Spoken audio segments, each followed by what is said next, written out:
lu tuh sebenarnya harusnya udah nyadar aja emang hidup kita seperti air, kadang airnya ngebut kayak wabah, which is tuh rezekinya lancar banget. Habis itu jangan lupa, biasanya kalau air makin kenceng, habis itu apa yang terjadi? Air terjun kan? Yes, benar. Berarti apa? Hancur hidup lo. Ke bawah. Intinya ketika lo dapat apapun yang menyenangkan buat hidup lo itu, give your time just only 5 minutes, ini kalau gue ya. To give ourselves appreciation and euphoria yang benar-benar lebay. Tahan 4 detik di atas, buang 4 detik. Ini yang paling standar ya. Tahan napas 4 detik di bawah, and then recycling terus. Akhirnya perasaan itu akan hilang menjadi 0, which is 0. Ini ada namanya method actor namanya yang kayak gini. Nggak semua orang gue menyarankan ngambil ini. Karena kalau ketika sometimes lu buka trauma lama lu, itu susah banget untuk nutup lagi.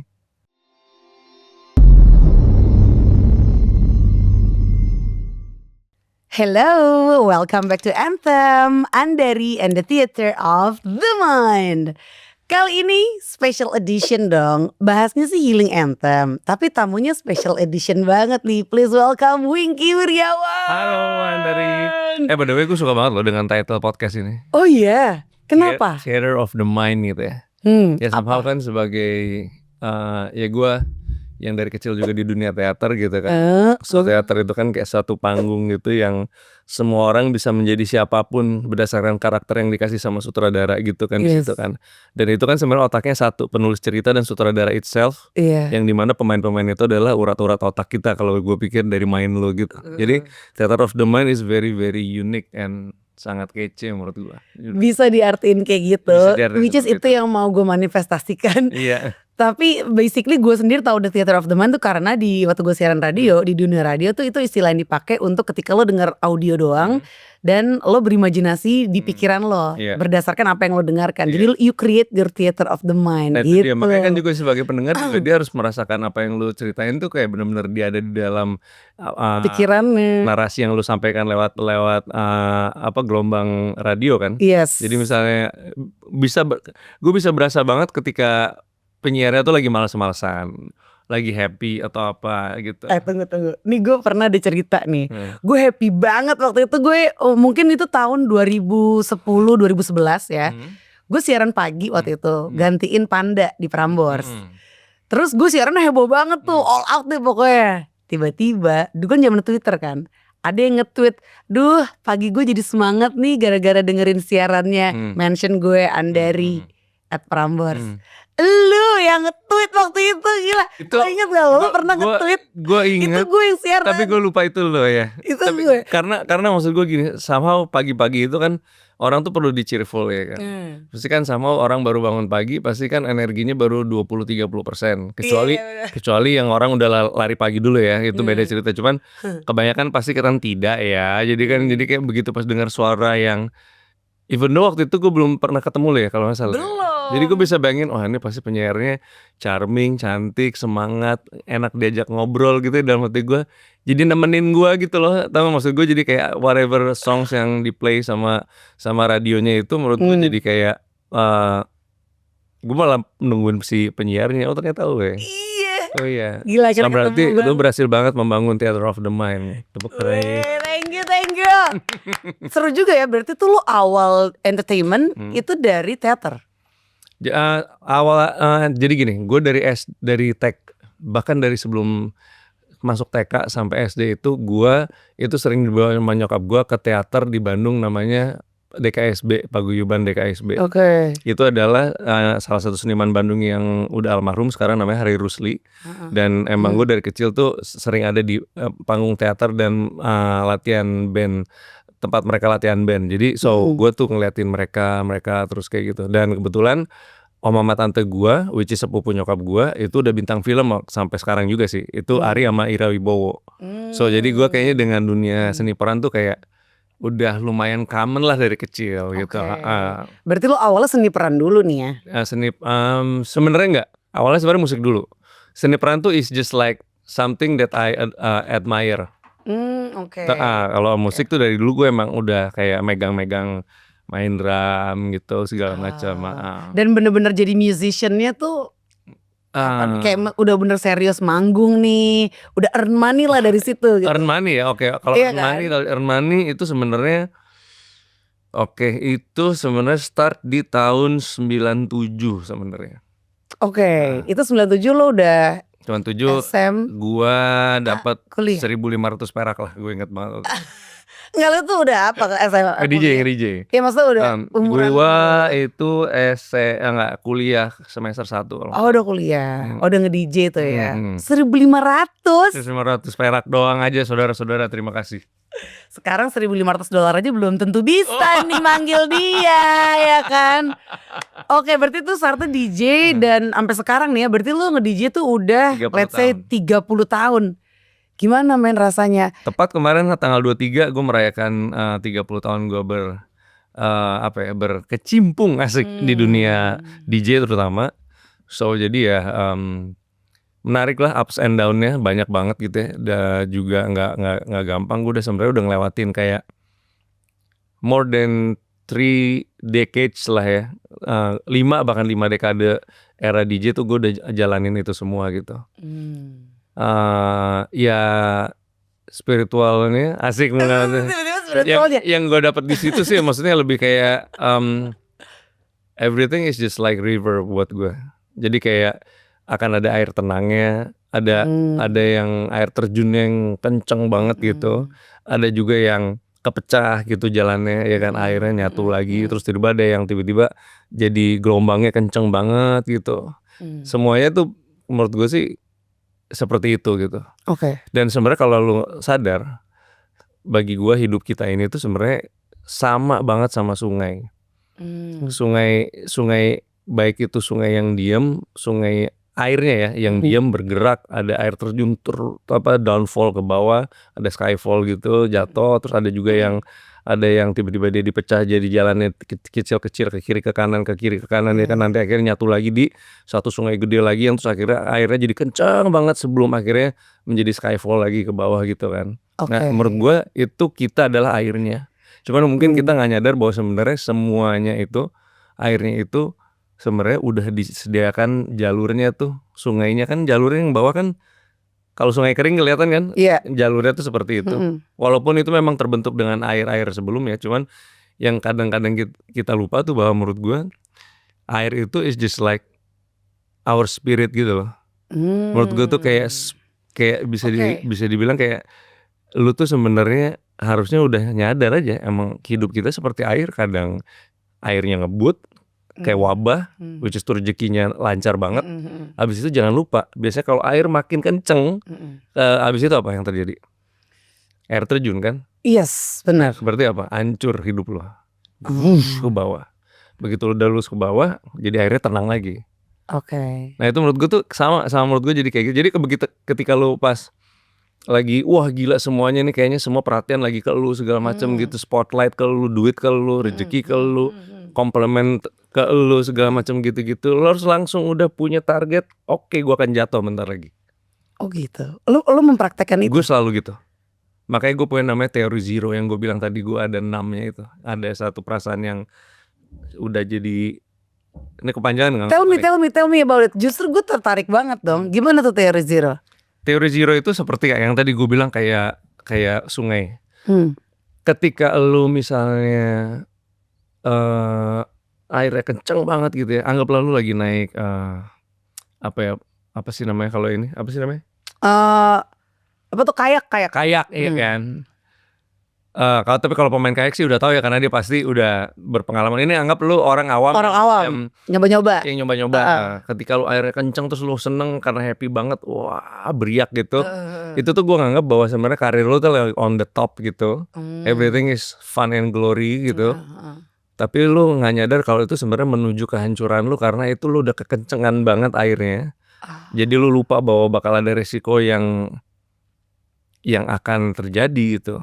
Nah kalau gue ketika pas gue lagi happy banget, misalnya tiba-tiba nih abis ini gue pulang di mobil tiba-tiba, Wing, congratulations ya, lu dapat project nih, kayak gini, how much misalnya, lah ya kita berhayal aja ya, dapat 5M nih lo, gini. Amin. Wah, anjir, langsung begitu malah gue pesta gitu, terus yang wah hura-hura atau apa segala macam. Nggak gini, Intinya ketika lu dapat apapun yang menyenangkan buat hidup lu itu, give your time just only 5 minutes, ini kalau gue ya, to give ourselves appreciation and euphoria yang bener-bener lebay. Wah anjing gokil anjing. 5 minutes. Wah gitu ya, lu seneng sendiri gila lu mau apa segala macam. Tapi kalau bisa jangan bersangkutan sama pribadi individu lain. Lu sendiri aja. Puji diri lu gila-gilaan. Wah anjir gokil, udah gitu udah 5 menit. Ambil namanya breathwork. Breathwork tuh gue lagi latihan juga. Ada pernapasan ya. 4 detik. Tahan 4 detik di atas, buang 4 detik. Ini yang paling standar ya. Tahan napas 4 detik di bawah, and then recycling terus. Akhirnya perasaan itu akan hilang menjadi 0, which is 0.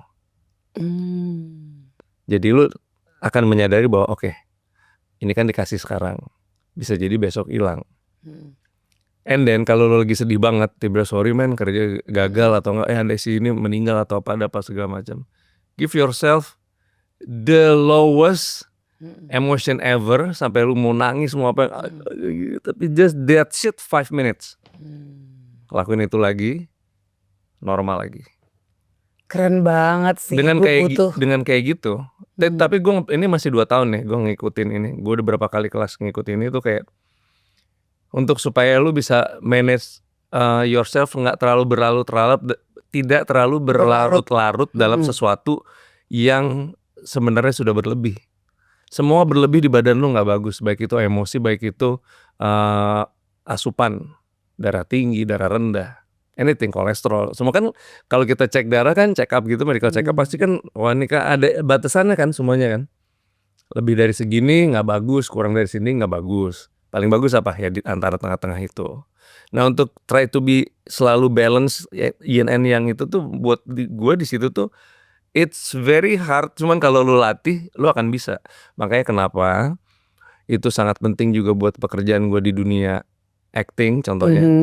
Karena ketika pas misalnya gue lagi happy nih, cek datang ke lokasi terus tiba-tiba, Wing pas lu udah inget kan, misalnya anggaplah gue lupa, which is gue nggak pernah lupa sih, cuma maksudnya hari ini lo harus sedih banget, ini adik lu mati tabrakan nih, ini adik lu yang paling lu sayang, adik lu abis itu adik lu cacat lagi yang lu sayang lu rawat tiba-tiba mati tabrakan. Sementara mood gue yang aslinya as a Winky bukan next karakter tuh lagi yang yeay gitu. Itu kayak oke, shit, oke. Terus punya waktu, oke Wing kita cuma punya waktu setengah jam. Udah tuh gue biasanya oke jangan ajak ngobrol gue. Itu gue ngelakuin itu sambil gue ngebayangin ada satu trauma gue keluarin zaman dulu tuh, which is not good ya, karena ini ada namanya method actor namanya kayak gini. Nggak semua orang gue menyarankan ngambil ini karena kalau ketika sometimes lu buka trauma lama lu itu susah banget untuk nutup lagi. Kalau trauma lama gue dibuka nih sesuatu yang gue nggak mau pernah mau ingat lagi, gue buka tuh gue gampang banget nangis langsung kayak ih jijik gitu tau nggak sama yang gue simpen, grudge gue yang gue simpen di dalam itu kayak fuck banget gitu. Terus sampai akhirnya tapi begitu pas gue udah mau kan berasa tuh langsung jadi kayak ya lu kayak bringing kayak penyakit lama lu aja gitu, yang penyakit pikiran lu lama lu buka. Begitu lu masuk ke sana tapi langsung lu alihkan ke si karakter itu. Jadi nangis lu jadi nangis si karakter itu. Yang menjadi orang lupa adalah untuk balikinnya lagi ke sini nih sebenarnya itu susah banget. Itu lo gimana? Cara lu tadi breathwork itu gue lagi. Breathwork ya. Jadi pas udah gini kadang-kadang gue sampai gemeter gitu tuh. Nangis nggak berhenti gitu. Segitu. Jadi orang kalau misalnya gue nggak mau dipegang tuh kalau kayak gitu. Gue bilang kalau misalnya abis cut gue masih kayak gitu, leave me alone. Tapi karena gue harus gitu lagi ngelatih terus dah bisa gitu. Nah kayak Joker meninggal kan gitu. Oh yes, si Heath Ledger gitu. Karena dia terlalu into karakter yang dia pakai trauma lamanya gitu. Oh dia pakai trauma lamanya untuk jadi yang gue baca gitu ya. Sama dia jadi dia masuk ke dalam satu ruangan yang gelap gitu untuk nggak mau ketemu orang.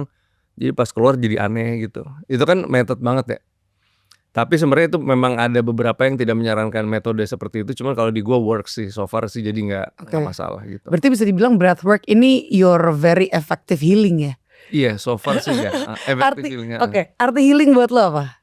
Healing buat gue sebenarnya lebih kayak apa ya? Gue bingung sih karena zaman sekarang kayak healing itu kan kayak apa-apa dikit healing katanya Bali gitu kan, apa healing apa? Lu mah traveling. traveling healing gitu. Tapi menurut gue setiap orang punya definisinya sendiri-sendiri lah gitu. Gue nggak menemukan healing itu harus pergi ke suatu tempat yang untuk traveling gitu kalau buat Oke. gue. Gue justru healing itu sebenarnya lu bisa lakukan dimanapun dengan nafas lu. Yes, breathwork tadi ya. Breathwork tadi ya, tapi healingnya istri gue ya dia masih tetap harus ke traveling gitu-gitu. Iya nggak apa-apa. Which is gue sih happy Iya. aja. Ada yang bilang ada healing yang ringan, ada healing yang berat gitu. Apa- Anggap aja apa- traveling definisi healing ringan dan berat apa? Enggak, itu ada yang bilang gitu. Karena kalau gue mau ngebebasin aja. Karena healing sendiri kan asalnya tuh dari Proto-Germanic artinya Heiljan kan. Heiljan itu artinya find that cure. Temukan kesembuhan itu gitu. Ya basically kayak gitu. Kalau gue Jadi tapi tiap orang ya kan karena dia juga penyakitnya beda-beda. Jadi healingnya kan beda-beda. Nah jadi makanya gue tanya. healing gue, kalau gue cuma tinggal 2 doang sih. Healing gue adalah nomor 1, kalau bisa, bukan kalau bisa, gue selalu mencari tempat yang sangat sepi. Terus lakukan breathwork itu. Dan ini healing yang kedua, jauhin orang yang lu lagi bener-bener nggak mau ketemu. Gak Oke. perlu juga ngomong ke orangnya kayak sorry gue nggak mau ketemu lo, nggak. Menghindar aja gitu. Karena gue tahu pasti ketika pas gue lagi ada proses yang lagi mau kayak healing yang aduh kemana kok perasaan gue gak enak banget gitu gini. Kalau gue ketemu sama dia gue tahu ini nggak tahu karena walaupun belum tentu dia melakukan itu sama kita ya. Kasarnya sebenarnya nggak baik juga ya, kayak seuzon nih. Jadi misalnya gue ketemu Andari nih, gue udah tahu pasti gitu kan misalnya gitu. Tapi sebenarnya kayak gue lagi nggak mau digituin. Mendingan gue nggak usah ketemu gitu. Oh iya. Tapi bukan berarti jadi musuhan. Nanti Iya, pas paham, udah dibahas paham. ketemu lagi. Kayaknya lo tipe introvert ya? Lo Sebenarnya gue nggak introvert sih, cuman gue kayak justru kalau kata teman sahabat dekat banget gue bukan introvert tapi lebih kayak kalau ngobrol tuh gue kan kebuka banget ya ngobrol kayak gitu. Yes. Cuman tapi orang yang nggak mau diketahui kalau lagi ada masalah. oh sama, yes. Jadi Enggak deh, gue kadang cerita. gue Kalau nggak mau kayak nggak mau diperpanjang gitu gue kali cerita ya. cuman sama 3 orang aja paling gitu. Oke. Ya, cuma sisanya sih kalau kata ada teman gue juga bilang sisanya sih lu ketawa karir katanya. Ketawa karir. Ketawa karir lu sebenarnya ketawa padahal sebenarnya dalam hati lu lagi anjing lu ya. Dan lo udah terlatih banget tuh ya untuk kayak gitu. Karena kan menurut gue itu jadi lebih apa ya? Kalau memang lo tahu sebenarnya tempat cerita itu yang terbaik adalah si ABC, ya DEF emang nggak perlu dong ya kan? Karena buat apa gitu? Buat gue nggak ada lagi profesi yang sangat gue berani jamin ya. Lo mau sebagai presenter kayak lo mau sebagai pemain film, lo mau sebagai ini yang udah pernah gue lakukan ya, presenter, pemain film, apalagi misalnya DJ, musician. bukan DJ, ini yang terakhir justru musisi ya sosok lah ataupun apapun itu. Menurut gue DJ itu menurut gue yang sangat banyak makan hatinya. Oh ya? Of course. Kenapa? DJ dunia malam, ketemu sama orang mabok tiap hari. Heeh. Dia bisa seenaknya masuk ke DJ booth. Oh. Kayak geplak gitu. Mana lagu gua? Aduh. MC pernah digituin gak lu? Lu nge-MC yang benar di kepala. Enggak. Karena kan. Dilempar rokok ke muka. Oh ya? Ada yang mau bagi duit. Gini kalau lempar gitu diginiin ke muka lu. Wow. Mereka udah mabuk. Dan gua senyum terus gua tahan gitu. Yang kayak gitu-gitu tau gak lu? Terus mana lagu gua anjing, gua kan udah buka gini-gini. Terus kalau nggak datang terus matiin alat lu, numpain minuman lah apa segala macam. Dulu tuh semua gua ladenin. Oke. Gua ladenin, dia cepok pak gua balik gitu atau apa gitu. Untung belum belum ada sosmed nih, kalau ada mah viral juga tuh zaman dulu. Karena apapun dulu kayak wah dulu mah cowboy banget lah gitu lah ya kayak dunia itu. Sampai sekarang masih cowboy tapi guanya udah enggak. Karena gua udah sangat sans aja gitu. Jadi apapun yang terjadi misalnya ada orang nggak suka atau apa ya, it's okay kalau nggak suka gitu. Oke. Cuman menurut gue kayak gue nggak pernah menemukan itu di dunia film. Nggak pernah menemukan itu di waktu pas gue jadi presenter Oh, juga. iya, Gue iya, nggak iya. pernah menemukan itu di dunia dimanapun. Mhm. DJ itu salah satu dunia yang menurut gue orang bisa semena-mena banget sama lu gitu. Menurut lo sebagai DJ nih udah 30 tahun gitu. DJ yang ideal tuh gimana sih? Perannya tuh sebenarnya sebaiknya tuh gimana sih? Dan apa harapan lo terhadap orang-orang yang lagi menyaksikan atau nontonin lo perform nih? Karena menurut gue, kalau dari gue DJ itu play important role sih. Lo bisa kayak menaikkan energi orang gitu kan, naikin vibrasinya dan ya udah kayak disitulah komunikasinya gitu. Lo komunikasi sama orang gede lewat orang banyak lewat speaker Nah, yang itu kenceng banget iya, ya kan. iya, idealisnya Kalau sih bisa ya. langsung masuk tuh kan ke batin lo. Pastinya sih iya. Cuma maksudnya tuh gangguan distorsi tiap malam gue main tuh pasti ada aja. Iya makanya maksud gue kayak menurut lo peran sebagai DJ Yang tuh idealisnya pentingnya idealnya tuh DJ tuh sebagai DJ apa adalah sih? idealisnya memainkan lagu yang dia suka. Crowd Mhm. itu juga sangat open minded mendengarkan music yang lu puter. That's it, cuman gitu doang. Cuma yang Oke. terjadi sebenarnya akhir-akhir ini, bukan akhir-akhir ini sih. Udah dari lama juga DJ itu sebenarnya memainkan lagu yang lu suka. Ada crowd yang gak suka, crowdnya rese dengan karena dia udah buka botol atau udah spender gede. Gue pengen lagu gue diputar now kayak gitu. Yang which is ngerusak set lu kan. Yes. Ya tapi apapun itu dunia malam men beda sih. Kayak lo harus Iya. hati-hati banget ya. Ya harus hati-hati banget karena maksudnya kita nggak tahu mereka siapa. Udah dark soalnya udah gelap nih. Iya mereka orang berduit segala macam. Ah. Kadang-kadang juga kalau kayak gitu mereka kayak dan mereka nggak peduli kalau kita capek. Dunia malam tuh capek. Apalagi gue kan dunianya amfibi ya. Kadang-kadang lagi ada syuting series. Iya. Selesai jam 11 malam gue nge-DJ jam 1 sampai jam 4, jam 6 harus di lokasi lagi. Jadi pas lagi nge-DJ kelihatan ada lagi capeknya juga nggak boleh. Kan jadi kebawa energinya ngeliat DJ yang cuman tapi kalau gitu kan sementara paginya gue harus seger lagi. Orang lokasi syuting juga nggak peduli lu habis nge-DJ, resiko lu ngambil 2 gitu. Makanya itu gue breathwork itu sama itu rasanya nap tipis yang deep sleep itu penting banget, which is sebenarnya walaupun nggak sehat, tentunya nggak sehat, tapi itu dunia yang gue ambil dan gue komit dengan kayak gitu. So far akhirnya gue bisa merasakan apapun yang kalau lu bikin happy, walaupun lu capek, akhirnya lu akan kelihatannya happy dan seger terus aja walaupun mungkin lu capek dan dan itu tidak gue sarankan ya teman-teman yang melakukan kayak gitu. Cuman ya itu udah dunia yang gue ambil seperti itu. Ini kunci awet mudanya Winky menurut gue ya. Bisa jadi. Karena gila sih dari kayak 30 tahun lalu kayak gini-gini aja nih mukanya gitu. Ya kan? Perut super tipis lah gitu. Dan kuncinya berarti happy ya menurut lo ya. Sama bisa cobain treatment gue di Menology. Gila. Sedap. Promo. Boleh dong. Gak apa-apa bang. Siapa tahu kita dapat gratis ya kan. Bisa. Oh cakep. Tapi khusus cowok ini ya. Saya bisa kok berubah jadi cowok demi untuk dapat gratisan. Oke, berarti bukan mulai sih ya. Lo tuh hektik terus hidup lo ya Winky. Hektik banget.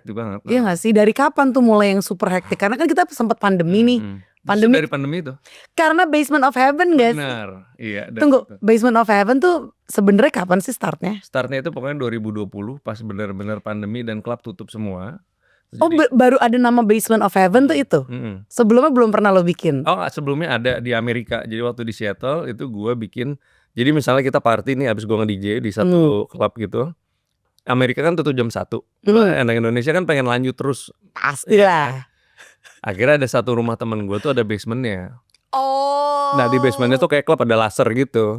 Jadi pas lagi lanjut kita ke situ party, terus lagi tiduran terus gue bercanda, gila basement ini Basement of Heaven banget, enak banget. Keren banget namanya gitu. Kita mulai sekarang kita bilang BOH ya. Itu lagi ngomong tuh ya. Gue sama si temen gue berdua. BOH Basement of Heaven. Tapi menurut gue kata Basement of Heaven tuh juga keren banget sih Winky. Kenapa menurut lo? Heaven itu kan gue imajinasi gue kalau heaven tuh udah langsung kayak happy, joyful, pokoknya semua yang indah lah, semua yang indah, semua yang seger, fresh. Tapi ini lo basement, so basement itu kan kayak kadang tempat parkir ya. Iya. Intinya paling bawah deh basement. Jadi lu tuh kayak penjaga surga gitu. Bawah banget ya yang jaga basementnya. Lo yang jaga. Ini baru. Dan yang lo sajikan di Basement of Heaven lo kan itu keceriaan, keseruan. Ini baru basement lo. Asik. Ya mungkin kalau kita mau balik lagi ke dunia spiritualitas, gue baru nyadar Basement of Heaven ya. Ya oke, basement sesuatu yang putih, sesuatu yang menyenangkan. Basement itu kan di paling bawah gitu dasarnya. Tapi kan menurut gue gak akan ada atas kalau basementnya dalam fondasinya gak kuat. Bener. Iya. Ya lo tuh tugas lo ngedrilling orang. Bisa, yoi. Ada lagu judulnya The Drill juga tuh, Boy. Bohong lo. Ada, yoi. Pecah banget itu lagunya. The Drill lagu lo? Enggak, lagu ada yang sering dimainin lagu anthem lah pokoknya. Oh, anthem lo nge-DJ Drill. Itu selalu bikin pecah? Lah, selalu bikin pecah. Oke. Tuh catet ya, kalau mau pecah lo sekarang juga lo dengerin The Drill. Karena menurut gue juga baru-baru kayak beberapa hari lalu lah kayak make konsep drilling ketika lagi menghadapi satu situasi, berhadapan sama orang yang kayaknya dia susah banget nih untuk ice breakingnya gitu, untuk kayak digedornya, untuk diketoknya tuh susah, sampai harus digedor, dirombak, baru dia bisa cair gitu. Coba, gue rada nggak nangkep istilah drilling. Coba drill me. Apa waktu drill? Oh, of course. Coba. Kalau lo nggak perlu di drilling itu masalahnya, gitu. udah cair. Tapi kalau drilling gue bisa start dari question gini. Tadi lo bilang kalau itu harus ngebuka trauma lo ketika lo untuk syuting yang penuh dengan kesedihan, kemarahan. What is it? Lo kapan ngalamin that trauma itu? Karena kayaknya tuh pintunya susah banget tuh kan. Kalau udah dibuka, nutupnya lagi tuh kayak harus gitu gue bayangin. Waktu nyokap bokap gue cerai tepatnya. Itu kapan sih? Itu gue SD. Jadi gue SD terus tiba-tiba bokap gue nggak balik ke rumah lagi. Ditutup-tutupin sama nyokap gue sampai akhirnya gue tahu. Karena gue dari seluruh keluarga itu bokap gue tuh sangat. Jadi kayak misalnya gini lah, paling gampang. Gue nggak boleh main game. Bokap gue di belakang mau main game gak? Gitu. Pokoknya yang tahu gak sih anak-anak cowok kecil yang selalu kayak nggak boleh sama ibu sama neneknya, tapi sama bokap tuh dibolehin terus. Gitu. Sampai pertama kali aja kayak misalnya ngerokok, walaupun gue nggak ngerokok ya. Gitu. Kan bokap gue waktu itu ngerokok gitu. Mau coba nggak? Cobain aja gitu. Tapi kamu cobainnya jangan di apa namanya, jangan di sini, depan teman-teman kamu biar keren. Gila nggak lu? Yang bener nih Dad gitu. Ya pas teman-teman lagi rame, sok ngerokok. Wih ngerokok. Tapi kan gue nggak tahu rasanya ya. Jadi gue kan batuk ya kan. Jadi terus akhirnya teman-teman gue jadi ya elah karena batuk gitu. Anjing nggak enak banget ya gue gitu. Terus bokap gue masuk. Nggak enak kan, makanya nggak usah diikuti. Gitu ngerti kalau. Nah itu tuh something yang I miss a lot from my dad, and all the sudden he's gone. Iya. Itu jadi kayak where's my daddy gitu. Gue tuh pokoknya nangis banget. Tapi apa namanya, ya jarang ketemu sama dia dan untungnya tapi berapa tahun kemudian he's back with a new wife tentunya. Dan tiba-tiba dia bawa udah ada anak-anak dari istri barunya dan istri barunya mengandung adik gua dong berarti kan. Ya satu darah. Di situ tapi gue jadi kayak nggak apa-apa, yang penting dia balik lagi. Yang penting dia bisa ketemu gua dan dia open untuk gue bisa main ke rumahnya. Nah, trauma gue sebenarnya kebuka banget dan ketutup banget di situ. Gitu. Tapi gue nggak pernah, kalau mau gue inget yang zaman itunya, yang pertama kali where's my dad, where's daddy. Gitu. Walaupun lu udah menyadari bahwa itu tuh apa ya, your trauma lah kan, yang penting trauma itu yang parah kan kalau nggak disadarin kan. Tapi lu udah menyadari tapi tetap ngasih rasa yang kuat ya. Iya karena gue ketika pas ngerasain rasa nggak enak itu gue ibaratnya gue edit aja gitu potongannya, klipnya di situ aja. Nggak usah jadi yang sekarang baik-baiknya gue lupain dulu. Bisa lo kayak gitu ya. Karena gue ada beberapa tempat yang bikin gue sedih banget tuh, kayak misalnya bokap gue waktu itu pertama kali ngajak ke Carita Anyer. Di situ gue banyak banget sebelum bokap gue pergi tuh dia kayak ninggalin beberapa clue sebenarnya ke gue. Oh ya? Kayak ya pokoknya terlalu banyak kalau gue ceritain. Pokoknya beberapa clue yang baru gue menyadar, oh ternyata lu saying goodbye ya. tapi gue nggak nyadar aja gitu. Oke. Kenapa tumben di hari itu, kenapa lu sering banget meluk gue yang nggak biasa-biasanya gitu. Nah ini aja gue udah geter nih. Ya karena maksud gue kayak somehow yang gue nggak nyadari, ternyata gue menyadari ternyata kalau gue pun jadi bapak gue mungkin akan ngelakuin hal itu ke anak gue, karena gue tahu pasti gue akan susah ketemu anak gue gitu waktu itu. Gila, ini gue merinding karena hari ini 10 Desember itu hari lahirnya almarhum bokap gue. Wow. Dan kemarin lo ulang tahun ya kan, 9 Desember. Dia Sagittarius. Terus ini kita cerita tentang bokap gitu kayak Iya, something like that lah. Dan tadi lo ngasih satu saran tentang zero, apa tadi istilah lo? Zero. Teori zero ya, zero teori boleh. Zero teori boleh. Zero teori itu keren banget sih. Itu zero teori lo. Pokoknya back to normal aja lah. Maksudnya garis kan gini. Ketika lu lari, heart rate lu kan deg. Kalau lagi lemas banget kan deg. Flatline kan lu mati kan. Iya. Ya lu harus di flatline itu menurut gue. Jadi karena kalau lu dari deg itu kan harus perlu ada waktu kan. Nggak tahu sih. Intinya gini, flatline atau garis titik nol itu adalah garis horizontal yang ketika lu mau ngelakuin apa aja itu gampang. Oke. Dan itu lu bisa. Dan pikiran lu jernih pasti. Just be normal. Terus kalau sekarang lu masih kayak ada nyimpen trauma gak sih? Ada trauma terbaru sih yang baru gue dapetin dalam waktu 2 minggu inilah. Oh iya? Sangat dekat sekali. Apa tuh? Lebih kayak more than family ya, kayak temen yang udah kayak keluarga gue banget lah. Karena gue tiap hari sama dia segala macam kayak gitu, dan dia tiba-tiba spit some words gitu yang it hurts my feeling a lot. About? Ini gue masih deal sama trauma ini sih, jadi kayaknya gue akan ngomonginnya lebih kayak nggak bisa detail, tapi lebih kayak I think we're more than family gitu. How could you say that kind of words to me gitu. Which is dia lagi kayak kita nih ngobrol, nggak ada dia lagi emosi, gue nggak ada emosi, lagi jalan gitu di airport mau masuk pesawat bareng, tiba-tiba dia ngomong sesuatu yang gue nggak kepikiran itu, teman-teman gue juga nggak ada yang kepikiran itu, tiba-tiba dia kayak tek aja ngomong gitu. Itu udah panjang sih tuh. Oke, ini lebih kayak menghina atau kayak justru dia nge-trigger sesuatu yang sebenarnya lo sendiri nggak sadar kalau that fear itu masih ada nih. Enggak. Gara-gara dia ngomong gitu gue jadi itu sesuatu yang belum kejadian, yang dia judge gue.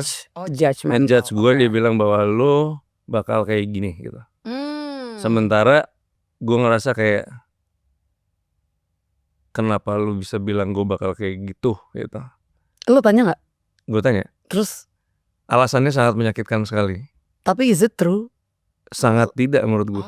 Dan yang sampai gue bilang lu bisa ngomong gitu, tahu kalau itu nggak true, dan lu udah been 20 years lu sama gue, lu bisa ngomong gitu sama gue gitu. Who are you gitu, gue bilang. Oke. Siapa lu, siapa gue bilang. Di saat yang bersamaan semua teman-teman gue juga ngomong kayak, lu kenapa lu gitu. Ke dia? Oke. So it's a revealing actually. Iya, jadi kayak the true kayak ternyata sebenarnya dia ada insecure banget tentang dirinya. Yang tiba-tiba nggak tahu kenapa dia mengkaitkan itu sama gue, which is menurut gue sangat nggak make sense. Dan how could you gitu. Kalau lu bisa sih ngomong gitu ke gue gitu, dalam hati gue kayak wow. Ya udah dari situ ya udah. Jadi akhirnya hubungannya gimana sekarang? Lagi gue take it very cool, tapi gue bukan bilang sih, gue udah kayaknya dalam diri gue sudah saklek bahwa gue nggak bisa jadi teman lagi.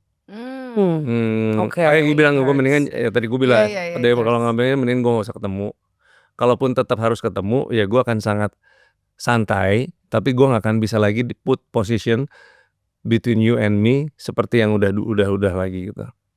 Jadi mungkin kita akan ketemu as a strangers yang kayak baru kenalan lagi aja gitu. Dan jadi ya semua yang akan hubungannya sama gue kayaknya just take it off lah, just forget about us. Tapi gue seneng juga dengernya ya ketika lo udah tahu gitu kalau penyebab dia ngomong gitu kalau karena insecurity dalam dirinya sendiri actually. Yang karena terakhir di kalimatnya ada insecurity tentang dirinya sendiri. Which is kalau menurut gue Dia kayak projection ke lo aja Lu nggak gitu perlu ya. ngomong gitu ke gue karena your life and my life is so freaking different gitu. Oke. Apa ya, kecuali kalau dia curhat soal itu beda ya. Iya, paham. Heeh.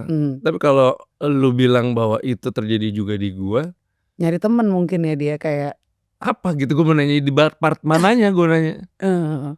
gitu. Ya tapi, mungkin ini kayak semacam tes kali ya, tes kayak berarti lo udah segitu kenal diri lo, sehingga walaupun orang terdekat udah 20 tahun deket yang kayak udah family ini ngomong sesuatu yang sebenarnya bukan lo udah tahu, no it's not me, gue yakin itu bukan gue gitu. Iya. Dan ketika lo udah sadar itu dia nge-reveal dirinya sendiri kalau it's my insecurity kan, part of gitu. Maksudnya apa yang diomongin tuh sebenarnya dia mau curhat gitu, cuma caranya Mungkin mesti kali, ngegedornya gitu banget sih gitu iya, kan. dalam hati gue ngapain tapi ya dia ngomong kayak gitu. Dalam hati gue kayak dari semua orang nggak pernah ada seumur hidup ngomong itu ke gue gitu. Oke. Itu dalam hati gue kayak wah gue nggak nyangka gue bakal dapat trauma ini lagi di apa yang namanya trauma ini di umur segini gitu. Atau mungkin gue pikir mungkin ini saatnya gue melatih Brad Worth-nya lebih ini lagi. Itu gue langsung iya. Gue udah melakukan itu so many times it doesn't work at all. 2 minggu kan baru. Iya, itu sampai sekarang sampai gue bilang sama si Kenes istri gue, anjir kok gue nggak berhasil ya ini kenapa? Oh lu berarti karena lu ngerasa deket banget sama dia, udah lebih dari adik. Iya itu udah pasti. Terus dia ngomong gitu ya tapi times will tell lah. Time will tell dan menurut gue kalau lo udah niat itu pasti ada jalan untuk akhirnya tuh bisa healing sih. Iya. Bisa sembuh tuh akhirnya. Dan itu proses dan menurut gue sih. Menurut gue sih emang prosesnya akan sembuh kalau gue nggak ketemu dia aja sih. Dulu. Sementara. Bisa bertahun-tahun mungkin. Oke. Dan ya, gue tadi juga pengen ngomong gini. Part of letting go itu kan susah banget ya. Kita let go sesuatu yang kayaknya gila nggak mungkin tapi ternyata gila gitu. Kayak misalnya ditinggal atau aku ditinggal orang tua gitu. Kayak susah berat banget. Tapi ketika udah let go dan bener-bener let go, ada aja lo penggantinya. Iya, nggak gue. Gimana gue kalau lo? Ya gue kalau gue meninggal, gue kan dekat banget sama nenek gue karena yang besarin gue sebenarnya nenek gue. Istri gue tuh udah bilang waktu pas nenek gue udah sakit, you have to be prepared. Gue nggak tahu lu bakal segimana hancurnya ketika nenek lu meninggal. Tapi semua orang pasti meninggal, lu tahu kan gitu. Yes, gue tahu. Jadi begitu pas udah kondisi kritis, gue udah prepare tuh. Gue akan menyiapkan diri gue untuk sedih sesedihnya dalam 1 hari. After that gue akan sangat ikhlas. Nyokap gue sampai sekarang gue lihat gue ngerasanya masih belum ikhlas. Masih nangis terus sampai detik ini. Oke. Sementara kalau gue kayak nangis abis di 1 hari itu udah gitu udah that's it. Karena gue mikir bahwa emang udah harusnya pulang gitu. Kayak gitu. Nah, meninggal itu bukan sesuatu yang bikin gue sedih sebenarnya. Bahkan gue lebih kayak yang kalau orang ngeliat orang meninggal tuh gue sedih ngeliat orang yang ditinggalkan, tapi happy buat yang meninggal. Karena mungkin whatever the religion yang dianut, gue ngerasa bahwa dia sudah masuk lagi ke satu tahap lagi yang dia harus bertanggung jawab di tahap itulah gitu. Jadi ya oke, congratulations sudah dapat experience di earth, di bumi. And then ya the next thing lu udah kesana, semoga berhasil. Gue lebih gitu aja. Iya. Gitu. Cuman kalau hidup itu be present tuh sesuatu something yang bagi gue yang saat ini yang lu harus syukuri itu yang seharusnya lebih di embrace ya menurut gue. Karena maksud gue ya itu dia, ketika tiba-tiba ada sahabat lu sendiri bangetan yang tiba-tiba dia ngomong kayak gitu, itu menurut gue kayak lebih sakit daripada gue ngelihat keluarga kita salah satu ada yang meninggal. Oke. Tapi lo kepikiran tentang forgiveness gak sih? Jelas gue orangnya sangat pemaaf. Oke. Gue orangnya sangat pemaaf. Tapi kan kadang gak selalu gampang ya. Iya gak sih? Untuk kasus yang sahabat lo ini deh. Nggak gampang banget lah. Udah masuk belum tahap I forgive you gitu? Enggak, belum. Gue suka kejujuran ini. Enggak, belum sama sekali. Karena gue sempat kepikiran kalau forgiveness is the highest form of love gitu kan. Tapi itu akan terjadi mungkin dengan jalannya waktu yang pasti dan pasti lo akan memaafkan, pasti lo akan bisa, gue yakin. Makanya biar nyaman lagi kita dengerin healing anthem dong. Kan? Healing anthem pertamanya Wingky Wiryawan adalah Nocturne number 2. Jadi ini kan ada berbagai versi ya. Frédéric Chopin, Ini lahir tahun 1810 sampai Yes. 1849. Jadi ini lagu tahun 1800-an ya. Yes. Dan ini ada yang C sharp juga jenisnya, dan lo pilihnya yang E flat major. Ini gimana? Sebenarnya sih nggak ada, gue dengan judul-judulnya gue kurang begitu paham ya. Ini Oh, udah terlalu intinya yang ini gitu ya, Nocturne Number 2 Tapi ya. yang lo harus dengerin dari Chopin, ini adalah salah satu lagu favorit gue yang kalau menurut gue lu bisa dengerin bahwa ya gini ya, maksudnya ada Mozart, Beethoven, Chopin, Bach yang lain-lain segala macam, cuman Chopin ini menurut gue dia kuat banget di emotional ketika dia memainkan piano. Oke. Piano itu kadang kan ada reverbnya tuh dikit gitu. Karena maksud gue reverb itu tuh kayak yang dia mainkan tuh menurut gue selalu kena terus aja di hati. Bahkan gue kalau lari pagi dengerinnya ini. Oh, Kalau orang kan rock atau apa segala macam. Ya ini teng. Karena gue ngerasa kayak dibawa satu journey ke satu masa yang gue belum pernah hidup di situ gitu. Oke. Which is ya tahun 1800-an gitu. Jadi gue pikiran gue menghayal kemana-mana tentang dunia zaman itu, keterbatasan sumber daya teknologi, sumber daya alam, sumber teknologi dan segala macem. Saking gue ngayalnya, tiba-tiba lari gue jauh aja. Kayak gitu. Oke. Lo ngerasa lo tuh udah ngalamin yang namanya awakening belum sih? Awakening Semacam kayak kesadaran bahwa I'm not just the body gitu. I also the soul. ya gue jawabnya harus, gue tuh ngerasain awakening itu tuh maksud gue kayak udah gue rasain dari sebenarnya pas gue high school ya. Oke. Gue ngerasain kayak bahwa ketika banyak banget masalah yang ada di diri gue, itu tuh gue ngerasa selalu ada yang ngingetin gue untuk kayak apa ya? Kayak apa maksudnya kayak hey gitu. Oh, dan itu bukan maksudnya dari orang lain dan diri lo sendiri? Dari diri gue sendiri. Oh, Dan itu dalam biasanya diri lo. itu biasanya terjadi selalu sebelum gue tidur. Pas di alpha state ya berarti. Pas lagi super sebelum relax. alpha stage. Jadi tidur kan merem nih, pikiran mulai kemana-mana. Di situ tiba-tiba gue kayak nge-refresh satu hari gitu. Dari pagi gue gini-gini terus ada berhenti satu titik ketika tiba-tiba gue suka gitu tuh, tiba-tiba muka gue kayak gitu tuh kayak ngapain gue gitu ya. Misalnya gue lagi podcast sama lu nih, terus ada satu something mungkin yang gue nggak ngerasa pas podcastnya lancar-lancar aja, tapi pas sebelum tidur gue ngerasa kayak tadi gue kurang aja deh kan dari ngomong gini, ngerti nggak? Sering gue kayak gitu. Kayak gitu. Aduh anjing ngapain sih gue, aduh malu-maluin gue deh, gitu-gitu ngerti nggak? Nah itu buat gue awakening sih. Terus akhirnya udah gitu kayak kalau itu gue ngerasa itu ngeganggu tidur gue, besok gue pasti nelfon lo. Karena apa yang gue rasa biasanya lu pasti ngerasain juga. Dari sorry gue mau ngasih tahu kemarin yesterday gue ngomong kayak gini-gini, sorry ya nggak ada maksud gue kayak gitu. It's okay kalau lu jawabnya girang banget, which is berarti ada masalah sebenarnya. Oh, itu dari pengalaman lo ya? Karena lu menyadari kok si Miki sadar ya, nggak apa-apa lagi Wing, naik tuh kan adanya intonasi, nggak apa-apa lagi Wing ya gitu, kayak gitu forget about it, nggak apa-apa lagi, nggak apa-apa gini, berarti ada sesuatu memang. Kecuali lu jawabnya gini beda, yang mana ya? Emang iya, anjir gue nggak tahu lu. Oh iya. Itu aman. Oke, gitu caranya guys untuk ngebedain ya. Kalau misalnya minta maaf sama orangnya excited menerima maaf lu, berarti lu do something wrong emang. Iya, oke. Ya karena dia nyadar kayak ternyata dia tahu tuh gue sebel, seneng karena ternyata lu orangnya baik ternyata, lu nyadari gitu. Tapi kalau yang mana enggak, mana sih? Itu berarti aman. Oke. Lu aja overthinking. Lo tuh pernah denger ini gak sih people pleaser? Oh tuh gue banget. Oh iya.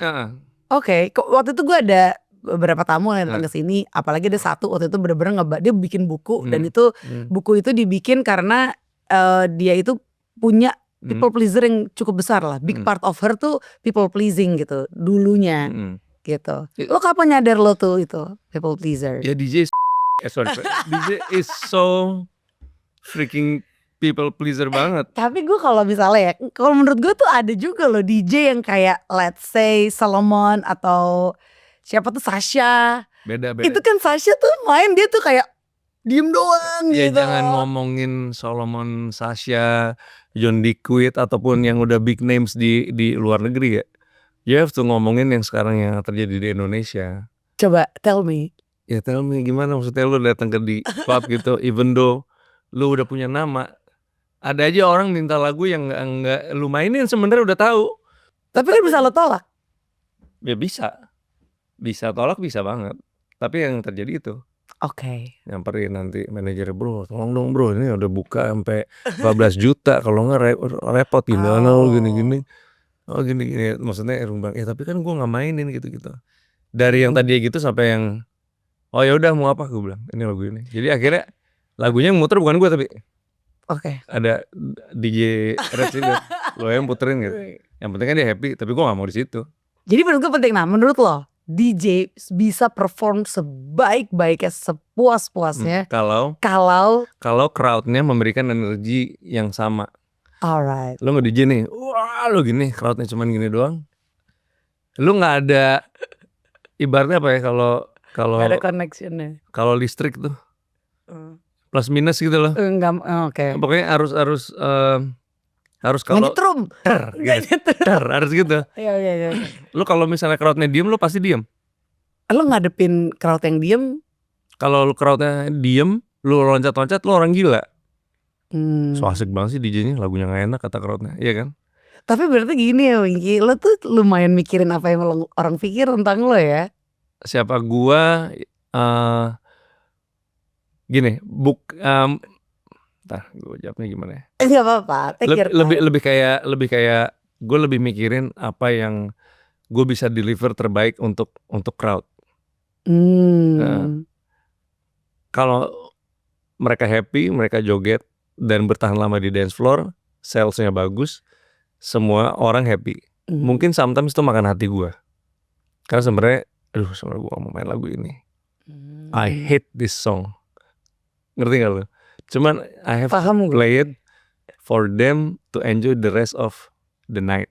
Itu kayak mungkin waktu gue siaran radio ya. Kan muterin lagu udah dipilihin kan sama music director dan itu based on market maunya apa segala macam. Jadi ya itu, ini lagu enak banget loh, misalnya ngasih bumbu. Oh iya. Padahal nih gue kakak mau. Iya paham. Ya mungkin kayak gitu. Best best performance lo menurut lo. Yang menurut lo ini ideal nih. Ini Winky Wiryawan yang ideal, yang bener-bener mainin lagu yang gue suka dan nyambung juga sama crowdnya dan kita make a good vibe, super good vibes di malam itu, di hari itu. Iya zaman BOH itu. BOH tuh harus dilestarikan sih. Iya, tapi lagi gue close kan. Kenapa sih? Karena demand-nya terlalu tinggi udah. So tadi yang gue bilang arus yang udah terlalu keras akan ada fall-nya. Jadi sebelum jatuh lu stop dulu di situ biar orang nanti nyari.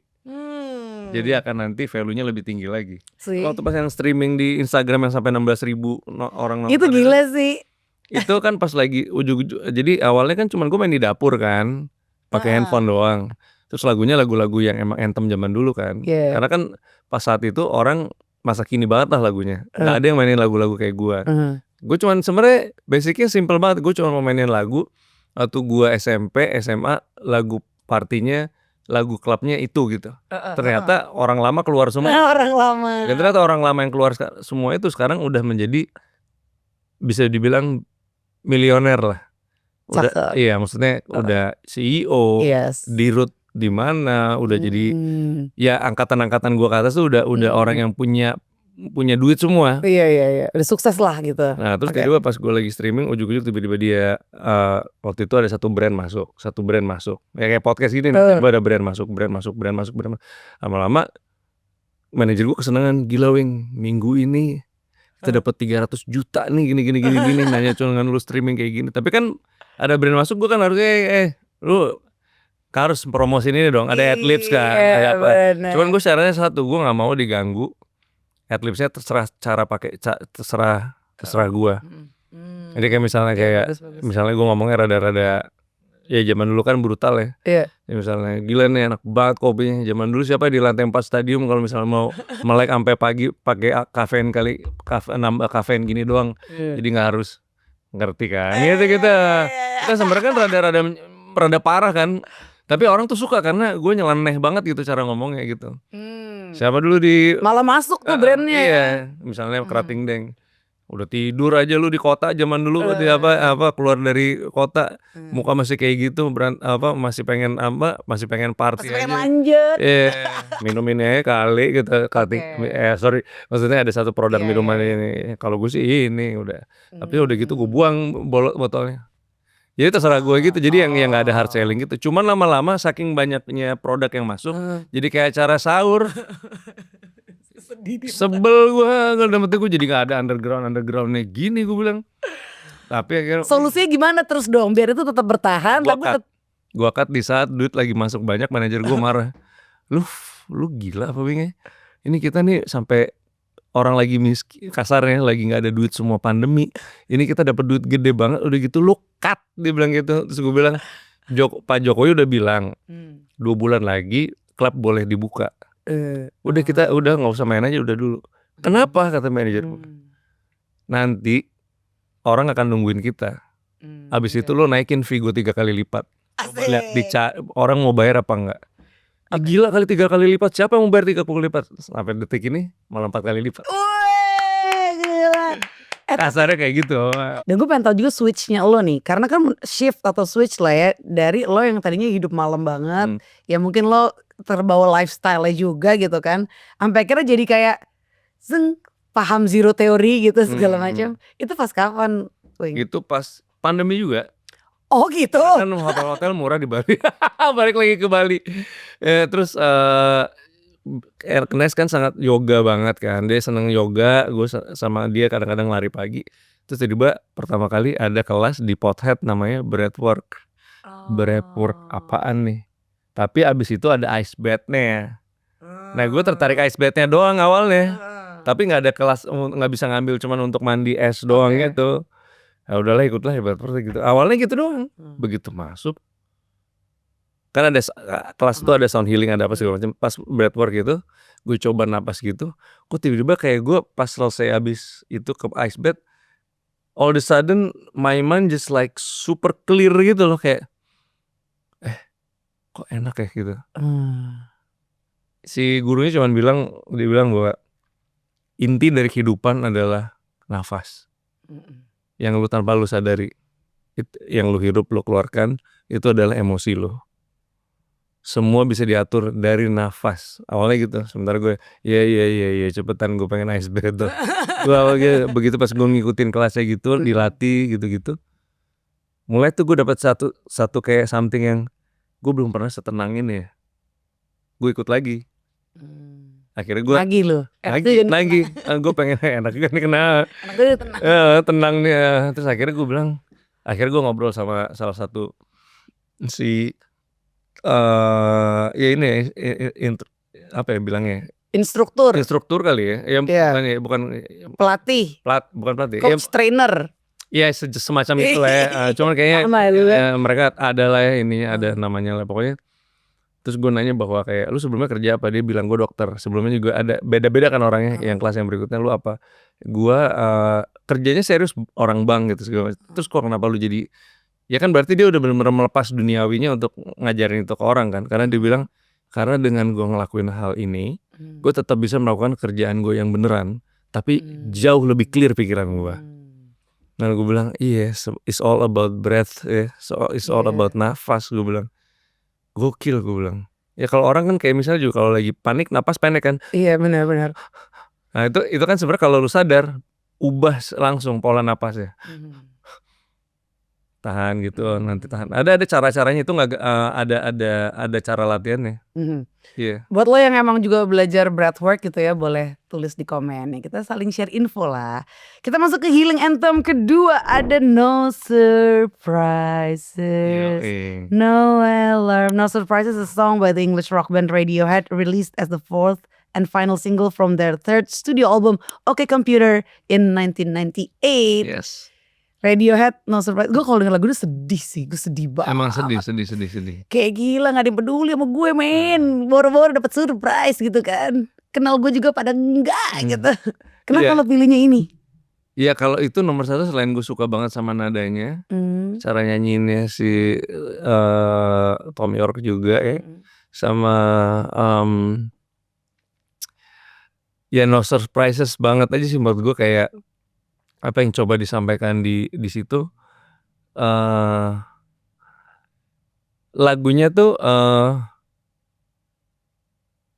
kayak nge-wash lu untuk menjadi apa ya, gue tuh selalu, gue lebih ke nada kan orangnya ketimbang lirik ya. Kalau gue dengerin No Surprises tuh kayak gue lagi ada di hutan, terus kayak ada di suatu tempat yang sungai tapi tenang, bukan danau tapi sungai yang lewat dengan tenang. Gue di pinggir sungai itu, terus gue kayak tiduran gitu samping sungai itu, dan gue kayak ngerasa bahwa kayak it's gonna be okay lah.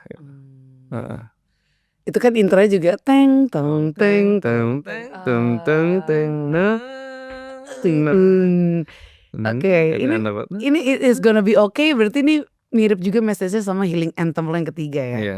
Nah bedanya It's Alright by Atsy, Wingky Wiryawan and Prince Hussein. Ini baru rilisnya tuh pertengahan tahun ya, bener gak sih, Mei ya? Mei 2024 ya. Bedanya dengan itu kurang lebih sama, cuman bedanya dengan lagu yang kedua adalah It's Alright ini sebenarnya kayak lu sebenarnya kan ya kan I cry a lot daily ya kan dia bilang. Terus juga itu gue kena nih. Gitu itu gue kena nih. Gue bacain liriknya. Terus bacain liriknya dulu deh. Oke, tunggu ya. It's Alright. Ini by the way prosesnya berapa lama nih bikin lagu 2 It's jam. Alright? What? 2 jam beres. Kok bisa sih? Karena moodnya lagi bagus semua. Oke, synchronize semuanya ya. Oke. Oh, I feel alive lately, but I'd cry a lot daily. All my feelings independent, every present unattended. Think there's something more to see, to seek out and just be free, to get out from the pressure and to get it all together. Ini yang nyiptain siapa liriknya? Si Hussein, gila dia. Oh, Hussein, iya gila sih. And I feel happiness is heavy. Siapa bilang happiness itu ringan ya? Kadang gue bilang kan, iya. happiness itu something yang bukan sesuatu yang menyenangkan juga sometimes. Karena bisa menjadi euforia yang berlebihan dan is cause anxiety buat gue. It's overrated and I'm tired. Ini kayaknya dia juga ngalamin ya, si Hussein ya. Ini kita semua lagi mengalami hal yang sama waktu itu. And I feel all the colors gone and are saturated. And I'm tired and unwired. To write, to be alive. Ini penting. To feel like a child sometimes it's alright. To find, to be divine, to feel numb and die a little, it's alright. To be human for a while, it's alright. It's alright. Gak apa-apa men, makanya for a while lu jadi manusia yang penuh emosi, for a while aja gak apa-apa. Jadi it's okay not to be okay. Iya. Jadi inget drakor nih ya. Filmnya judulnya itu juga. Oh ada ya Meh? Ada. It's okay not to be okay. Oke. Dia ini kan selanjutannya lay it down and don't worry, not everything supposed to go our way. Yes. Emang tuh yang paling sedih tuh adalah ketika kita kayak udah berharapnya A gitu kan, ternyata apalagi yang paling sedih sih bukan masalah berharap ya, tapi intentionnya gila, tujuan gue baik loh, gue gak ada niat jahat, tapi ternyata ditangkap sama orang tuh beda gitu. Jadi mungkin too much, jadi akhirnya lebay, jadi gitu, kayak seakan-akan negatif lah. Gila kok gue perasaan gak ngasih lo negativity, kenapa lo terimanya negatif ya gitu sih. Itu kan sebenarnya nggak bisa disalahkan juga, karena apa yang kita keluarkan dari mulut kita, dari ekspresi kita, itu kan menurut gue di saat itu juga itu sebenarnya sesuatu yang tidak bisa kita kontrol gitu loh. Maksudnya bisa dikontrol, cuman sesuatu yang jujur kadang-kadang ya, yang menurut lu kayaknya gue pengen ngomong ini deh, ngomong aja gitu.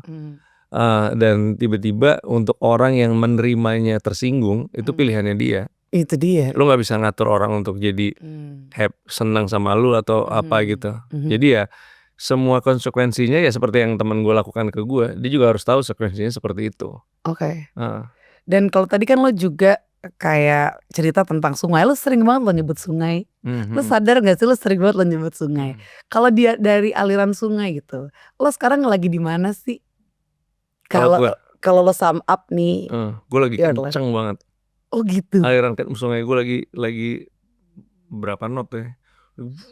Wuas gitu. You udah take off kayaknya deh. Iya lu udah take off sih of course, tapi take off ke mungkin roket kali ya. Nggak, ini tapi kan ada yang gue bilang Skyfall itu kan. Nah itu gue lagi mempersiapkan Skyfall di mana nggak tahu. Tunggu dulu sih. Cuman karena gue mempunyai perahu yang bagus, which is tim yang solid. Dan gue udah bilang ke tim gue di dalam satu perahu nih, ibaratnya gue nakodanya nih. Jo nih sungai lagi kenceng banget nih. Kita dapat ikan banyak banget nih. Jadi pokoknya menguntungkan banget nih buat kita segala macam. Cuma lo harus ingat, semakin banyak kita dapat ikan dari sungai yang arusnya deras, kayak salmon kan bisa gitu. Ya gue nggak ngerti lah. Nggak mungkin juga mancing di sungai deras sih. Cuman pokoknya dengan anggaplah sungainya deras, ikannya berlimpah, terus kita berhenti nggak sengaja ke sungai yang rada tenang dikit, ternyata ada emas. Tahu yang kayak zaman dulu dikit gitu, masukin lagi ke kapal kita, apa yang terjadi? Kapal kita makin berat kan, heavy dong makin lama kan, karena semuanya ada di satu kapal. Jadi gini gimana caranya supaya sebelum masuk ke kita ada air terjun di depan nih, dan which is bakal akan ada, nggak mungkin enggak. Gimana caranya kita kapalnya dibelokin ke sungai yang tenang.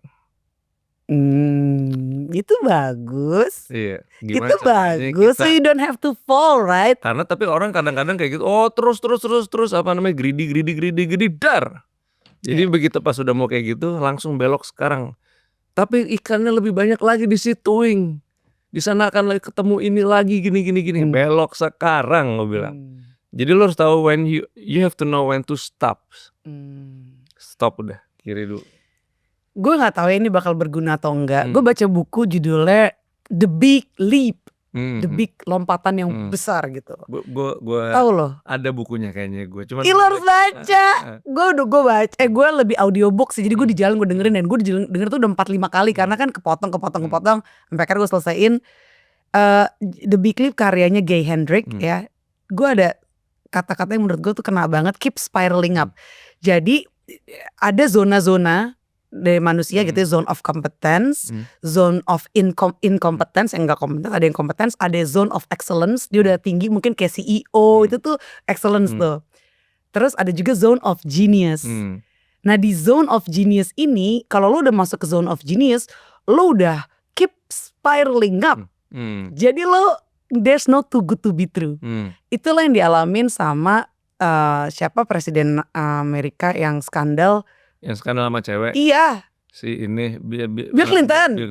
Jadi kan gue gak tahu dia penulis buku itu temenan atau enggak sama Bill Clinton ya, pokoknya apa dia konsultannya. Bill Clinton waktu dia kuliah, dia ke White House, dia bilang one day I'm gonna live here and be the president of America. Kejadian dong.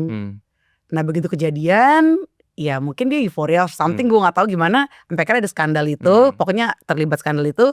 Ditanya lah, kenapa ini bisa terjadi? I just can't help it. Jadi ada ketika di zone of excellence itu tuh lo biasanya terbentur sama upper limit problem. Upper limit problem itu adalah lo nyangka lo dari paling tinggi, sehingga lo harus turun gitu. Kayak it's too good to be true nih, nggak mungkin gue nakal gue ini gue itu karena nggak mungkin gue naik lagi. Siapa bilang kalau di zone of genius lo tuh akan keep spiraling up. Jadi yang menurut lo ini udah terbaik, lo belum tahu kan yang lebih baik dari yang terbaik. Gue juga pas denger itu gue lumayan kebuka tuh. Kayak wah ini eye opening lagi nih gitu. Gue nggak tahu nih sampai gue denger itu. So perjalanan keep spiraling up, that is zone of genius. Itu adalah perjalanan keep spiraling up. Dan ya udah mungkin. Tapi how untuk menuju spiraling up itu kan menurut gue nggak lu gas terus sampai atas menurut gue. Lo harus ada ngerem yang gue bilang. Oke, benar. Karena kan spiral. Jadi kan bukan lurus. Benar. Jadi mesti kayak rem-rem dikit. Yang gue bilang tadi di sungai udah deras banget. Semua anak buah kapalnya maju terus kita ambil ikan sebanyak-banyaknya gini-gini. Menakodanya bilang no stop. belok ke sungai yang tenang dulu. Karena nanti dari situ kita lagi bisa dapat sungai yang lebih besar lagi. Iya, Nah, makanya bener, sparring makanya ya. bener. Kalau lu lurus terus Match. gitu sih nabrak lu lama-lama.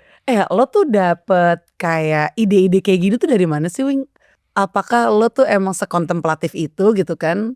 Experience aja sih from all my environment and all my friends. Kayak misalnya gue ngeliat ada sesuatu yang terjadi sama teman gue which is bisa jadi yang bagus banget atau enggak, itu gue selalu ngambil, selalu ada satu pelajaran yang gue ambil dari dia gitu. Oke. Jadi gue lumayan pengamat orangnya gitu. Observer Jadi ya. kayak ternyata dia kayak gini. Oke, semoga kalau gue kejadian kayak gitu, gue mungkin bisa kayak dia juga, cuman jangan sampai gue kayak dia. Oke. Gitu. Dan gue sih kalau ngeliat lo orangnya super open minded ya. Open minded, open hearted gitu. Itu udah dari kecil lo kayak gitu ya? Atau ada satu kejadian yang bikin lo akhirnya terbuka gitu? Ada satu, gue sempat baca di mana ya berapa lama yang lalu gitu. Ada satu tulisan, when you die, you will be forgotten. You will be forgotten, oke. You will be forgotten. Nggak peduli. Ya kalau dibilang legacy lu diingat sih oke. Maksudnya, tapi kan untuk menjadi orang yang punya legacy yang tinggi banget, menurut gue kayak misalnya, ya kayak Da Vinci gitu.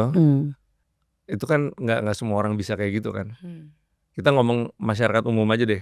Maksudnya orang one in a million yang kayak gitu kan. Nah, cuma maksud gue kalau anggap gini deh, gue nanya sama lu. Lu kakek lu punya kakek, tahu siapa namanya? Enggak. Si Yudai aja sih, Dai aja. Ini bukan ngomong surga neraka ya. Lu meninggal, lu nggak akan diingat lagi sama siapapun. Karena yang inget lu semuanya udah meninggal juga. Dan udah gitu juga cucu-cucu lu, cicit-cicit lu juga nggak akan tahu juga lu di mana tinggalnya zaman dulu segala macam. Jadi dalam hati gue, oke, berarti ya udah selesai aja gitu ya. Jadi dan gue mikir bahwa berarti apa yang bisa diingat? Yang bisa diingat adalah perbuatan semasa lu masih hidup sama orang-orang yang ada di sekitar lu dan environment di sekitar lu. Berarti lu harus berbuat baik sama lingkungan lu yang sekarang. That's how you created your values ya. Iya, gitu. Karena orang nanti misalnya orang-orang di bawah gua apa segala macam gitu belum tentu ingat, ya kecuali kita sejarawan gitu atau enggak ya kan, proklamator itu kan beda cerita ya. Ini mah kalau orang-orang yang pada yang mungkin profesinya tuh enggak mengerucut itu kan orang-orang yang benar-benar itu kan yang benar-benar punya something yang emang gift ya, yang emang udah ditakdirkan untuk menjadi orang yang akan diingat terus. Ya Muhammad Gandhi lah, Hitler lah, ya mau baik mau buruk ya, siapapun itulah, Genghis Khan lah atau Pak Karno lah, Pak Harto lah, itu tapi kan bisa dihitung pakai jari kan. Tapi pada people in general, you die aja udah selesai, nggak akan ada yang ingat lagi lo gitu. Dan itu yang bikin lo juga akhirnya ya stay humble aja gitu. Nah, gue langsung pas ada yang orang ngomong kayak gitu kayak bener juga ya. Siapa ya kakek gue namanya? Nggak tahu gue. Kerjaannya apa ya? Hobinya apa ya? Nggak tahu gue. Terus kok gue nggak mau cari tahu ya? Makamnya di mana aja gue nggak tahu. Oke, kita lanjut ke Healing Anthem keempat ya. Sesuatu di Jogja by Miti Zasia, rilis tahun 2022. It's a cover song, sebelumnya dibawain sama Aditya Sofyan. Mitzi cara nyanyinya walaupun nggak perlu pakai lirik, dengan nada yang dia bikin itu bisa bikin gue netes air mata. Bener-bener kayak anjir gitu.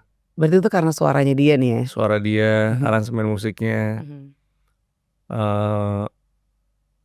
Gue nggak ada connection sama Jogja sebenarnya, gitu. Karena sama liriknya. Lo kayak lebih ke Bandung ya? Bandung, tapi nada yang dinyanyikan sama Mitzi ini, itu gue setiap dengar itu kayak bring back gue selalu ke masa kecil gue di Bandung.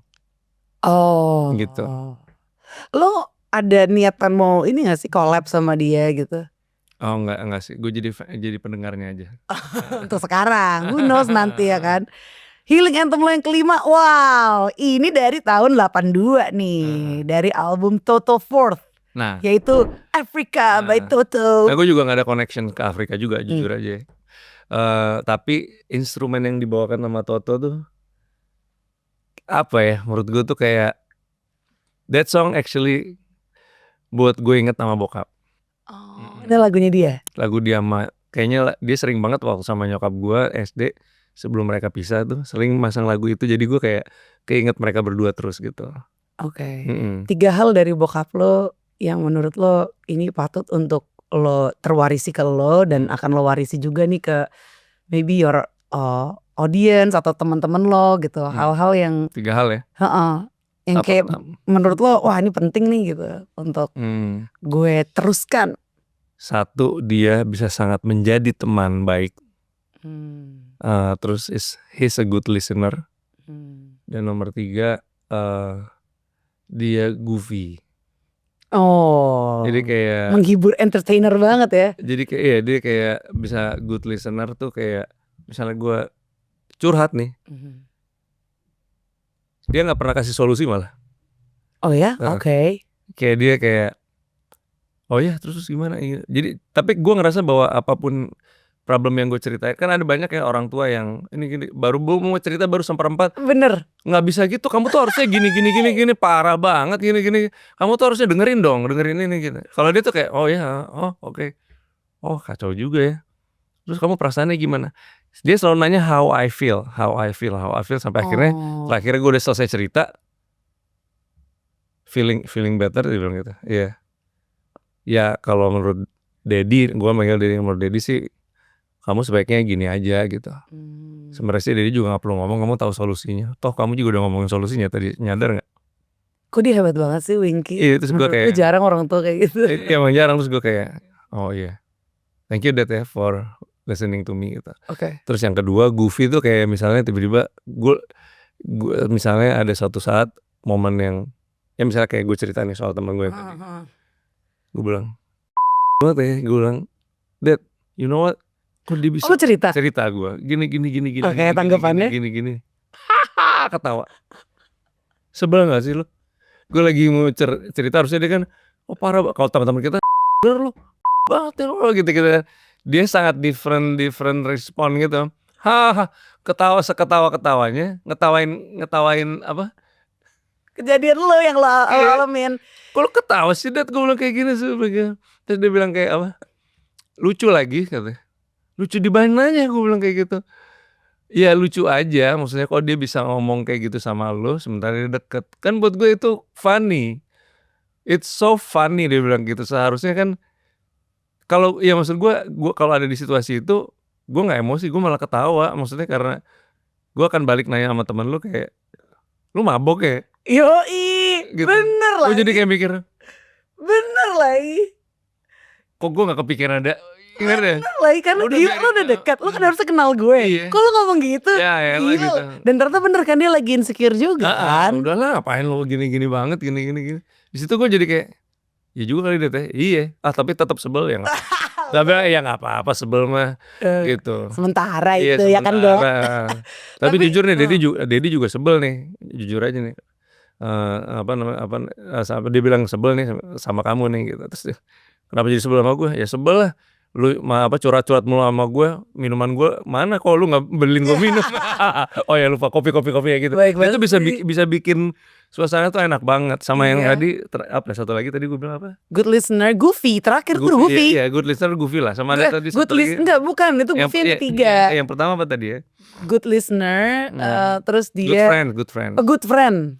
Good friend itu dia bisa kayak datang ke rumah gua gitu tanpa gua nggak tahu, yang kayak temen tiba-tiba mau datang aja gitu. Gimana gua ke rumah lu lah gitu. Yuk gitu. Terus dia manggil lo apa? Dia gua lo.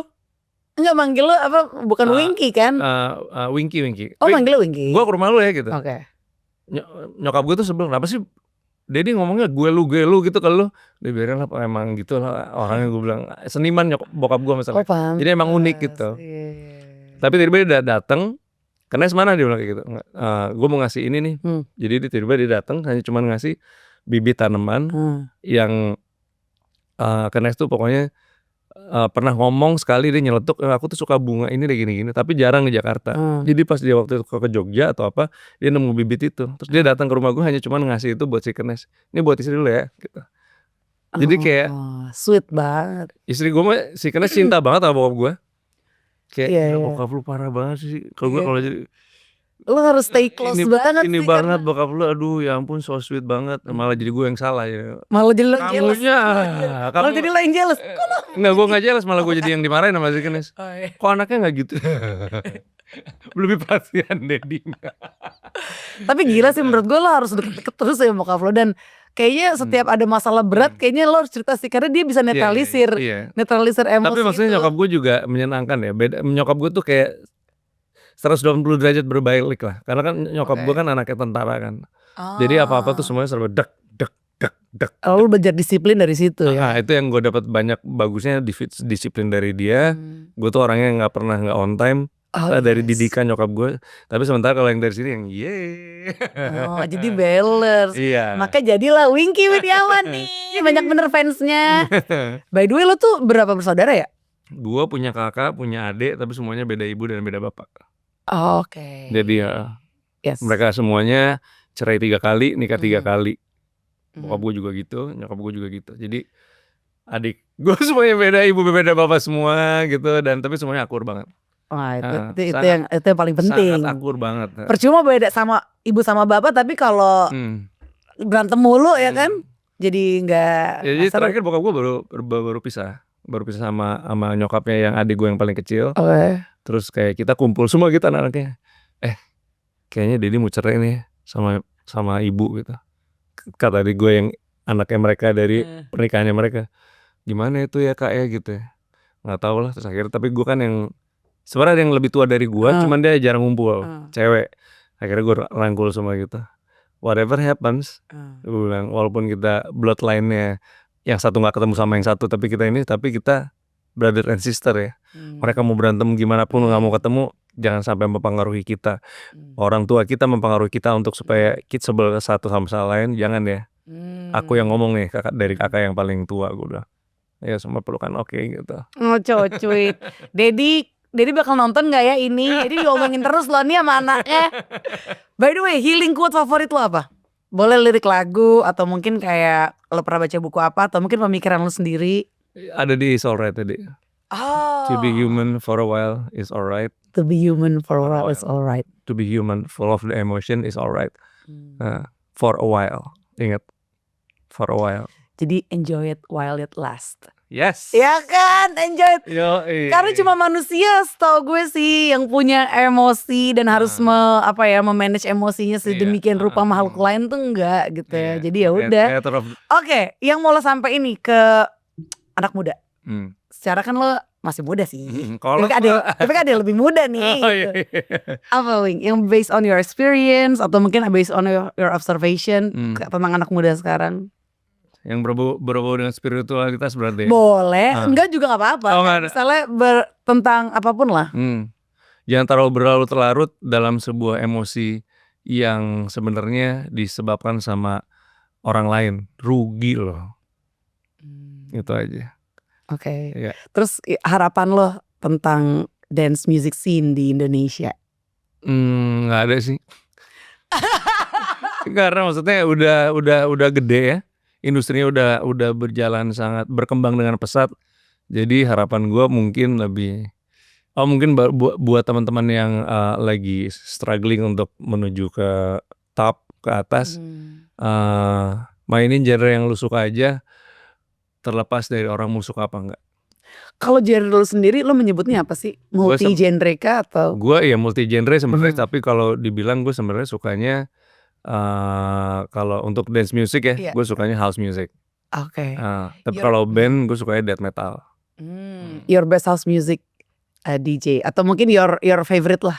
Your favorite DJ Frankie Rock music. Knuckles. Frankie Knuckles ada namanya. oke. Godfather of House itu zaman dulu tuh. Wow, ini sebenarnya gue masih pengen ngobrol banyak Wingky, cuma kayak udah lewat ya, udah waktunya nih, ada keterbatasan gitu. Moga-moga bisa ngundang-ngundang lo lagi.